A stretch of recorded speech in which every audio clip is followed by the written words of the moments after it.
Jeffrey, I just wanted you to know I won't ever bury you in the pet cemetery. When you're dead, alright? Good boy, good boy.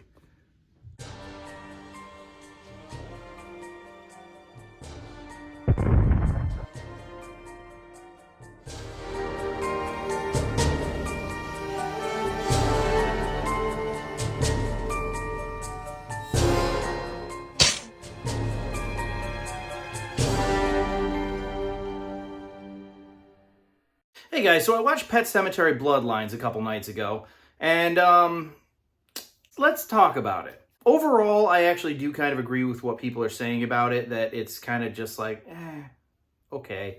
It does go out with a whimper, and that's a real shame because overall, I actually really did enjoy the movie. It takes place, I think, in the year 1969 with a young Judd Crandall in the town of Ludlow, Maine, where the first pet cemetery takes place. There's a lot of potential there because, you know, Stephen King's books where it takes place, you know, with an ancient evil, there's usually some sort of lore in the book that takes you back a few years, you know, and tells a very brief little blip about something that happened at some point, and that's great to like go off of. That's why I'm really excited for Welcome to Derry. I hope they just kind of dial back the humor though. But the idea of a young Judd and like Timmy Bateman and stuff like that, if you've read the book or seen the original movie, you know what I'm talking about.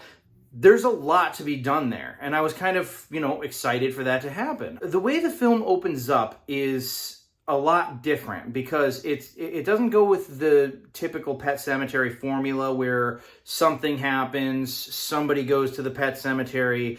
The events that are about to unfold are kind of already in play at the beginning of the movie, and some people didn't like that. I actually thought that that was an interesting way to go about it without making it feel kind of like redundant. The dog in this film, Timmy Bateman's dog, which was buried in the pet cemetery, was a really well-trained animal. That dog looked like sickly, kind of out of it, and imposing at the same time. Dogs are a lot more trainable than cats, plus dogs are a lot more imposing than cats. Like when I watched the 2019 version of Pet Sematary, and don't get me wrong, I did really like that movie, but they tried to zombify that cat, and I looked at it and I'm just like, this is a kitty, you know, like this is a little friend.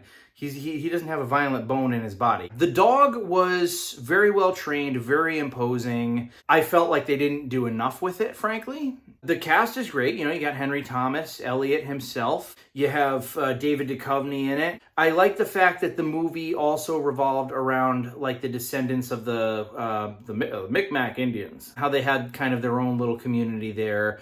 And I like how it goes like further into the founding of Ludlow. There's a lot of really good stuff in this movie, and I was 110% along for the ride for the vast majority. However, in the third act, this movie just comes apart. And it's not even like it just gets like bad. It's not even something that I can like really wholeheartedly make fun of. It's just like insanely generic. It turns into like a kill or be killed situation where the characters are all running around and visually very dark, difficult to see at certain points. There is actually a point in the film where David Duchovny, seasoned actor, says we should split up.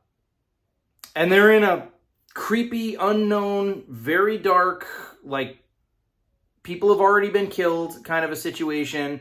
And it's just sort of like, this is a trope from like the 1980s. Like they literally spoofed this trope in the 90s with the Scream movies. This is an ancient trope that you are putting into this movie, and it's not like cute anymore. And what's worse about it is it's not even like they're setting up for something cool to happen.